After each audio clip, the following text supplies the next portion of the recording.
नमस्कार, स्वागत है आपका द न्यूज पर। मैं हूं आपके साथ शिप्रा सैनी। चुनाव प्रचार के दौरान नेताओं की जुबान जहर उगल रही है। लव जिहाद, लैंड जिहाद के बाद अब वोट जिहाद शब्द भी अब राजनीति में आ चुका है। जी हां, कांग्रेस पार्टी के नेता और पूर्व विदेश मंत्री सलमान खुर्शीद की भतीजी मारिया आलम उमर ने लोकसभा चुनाव में वोट जिहाद करने की अपील की है।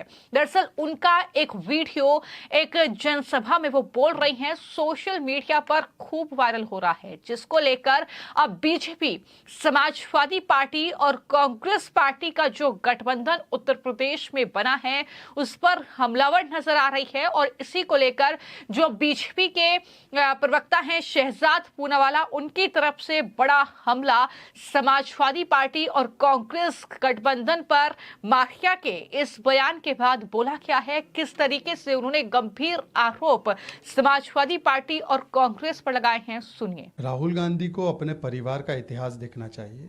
अगर इस देश में संविधान को कुचला गया है, अंबेडकर जी का अपमान किया गया है, संविधान विरोधी काम हुआ है, तो वो उन्हीं के परिवार ने किया है। चाहे इमरजेंसी लगाकर हो या चाहे धार्मिक आधार पर आरक्षण देकर अंबेडकर जी के विचारों को भंग करना हो, या चाहे ओबीसी एससी एसटी के कोटे से आरक्षण छीन कर मुस्लिम वोट बैंक को देना हो, जो उन्होंने कर्नाटका, अनडिवाइडेड आंध्रा और रंगनाथ मिश्रा कमीशन रिपोर्ट में भी उसका सुझाव डाला था, और वो केंद्र में भी इसी प्रकार की व्यवस्था लागू करना चाह रहे थे। इसीलिए आज सभी को पता चल गया है कि यदि गलती से भी कांग्रेस को सत्ता मिलती है, वैसे नहीं मिलेगी, तो वो एससी एसटी ओबीसी का आरक्षण छीन कर सीधा मुस्लिमों को देने का काम करेगी, जो उनका पुराना ट्रैक रिकॉर्ड रहा है। आज राहुल गांधी बताए धर्म के आधार पर आरक्षण ये संविधान तोड़ना है या संविधान के साथ है, और ओबीसी कोटे से आरक्षण मुस्लिम को देना ये संविधान के साथ है, संविधान के खिलाफ। जो पीएम मोदी जी के भी फेक वीडियोस बना करके भ्रांति फैला रही है कांग्रेस, और उसमें ये भी है कि तेलंगाना के मुख्यमंत्री पर भी कार्रवाई की।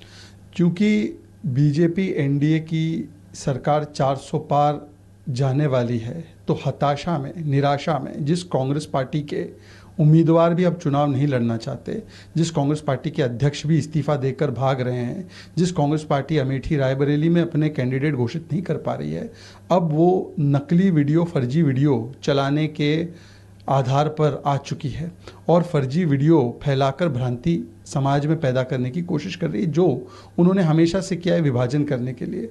आज ये स्पष्ट है कि गृह मंत्री अमित शाह जी ने साफ साफ कहा था कि जो असंवैधानिक अंबेडकर विरोधी आरक्षण अर्थात मुस्लिम आरक्षण अर्थात धार्मिक आरक्षण है, उसको समाप्त करेंगे और एससी एसटी ओबीसी को उनका अधिकार देंगे।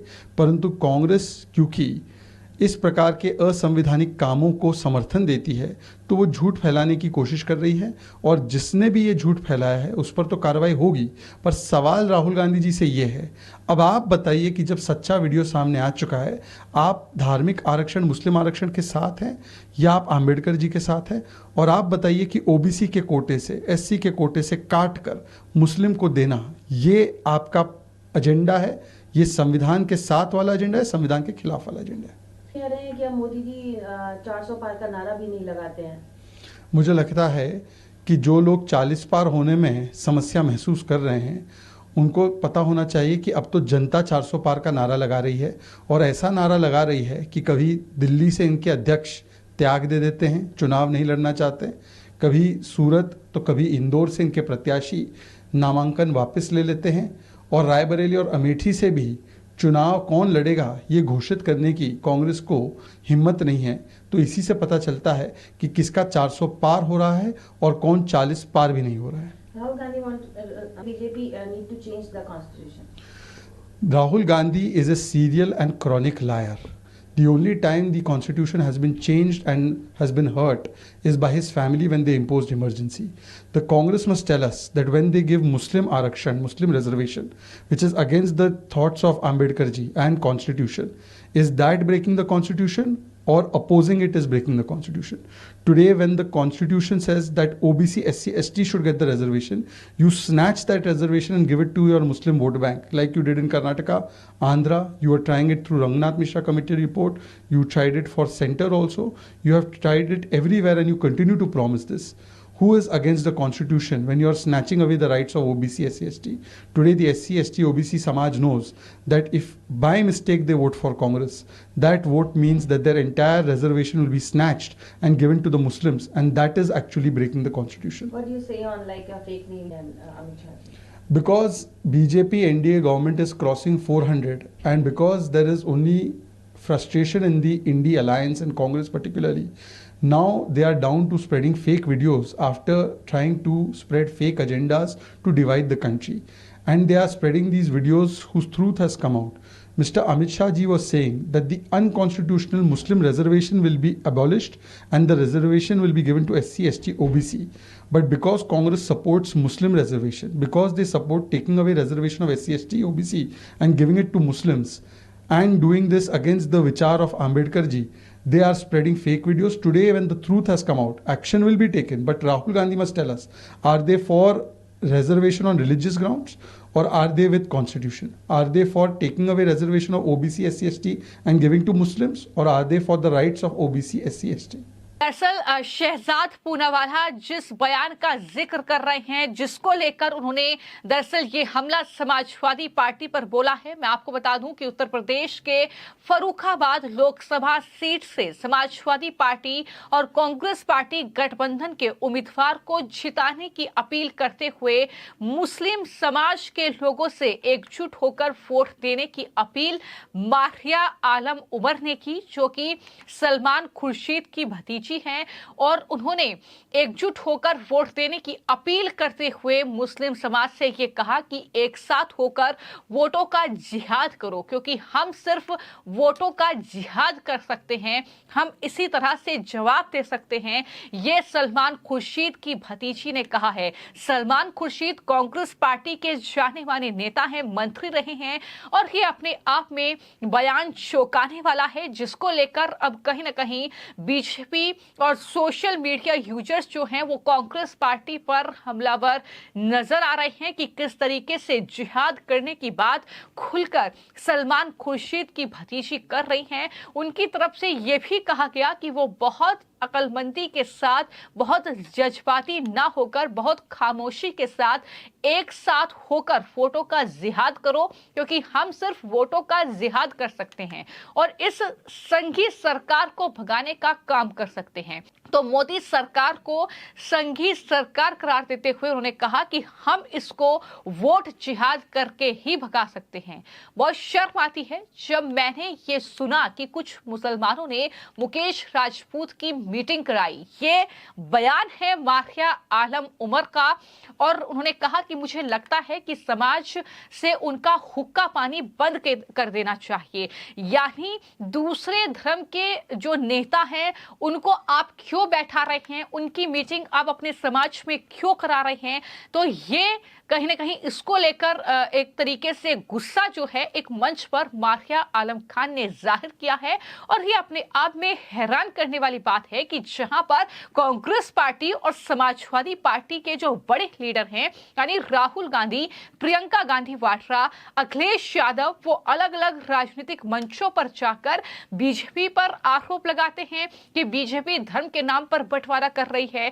वो मोदी पर आरोप लगाते हैं, प्रधानमंत्री पर, कि प्रधानमंत्री जो है वो धर्म के नाम पर लोगों को बांट रहे हैं। लेकिन आप ही की पार्टी के लीडर क्या कर रहे हैं, मारिया आलम खान क्या कर रही हैं, ये उनके बयान से साफ तौर पर अब सवाल उठ रहा है। और उन्होंने ना सिर्फ इतना कहा है बल्कि ये भी कहा है कि लोग कह रहे हैं कि संविधान खतरे में है, लोकतंत्र खतरे में है। मैं कहती हूं कि इंसानियत खतरे में है। अब इंसानियत पर हमले हैं।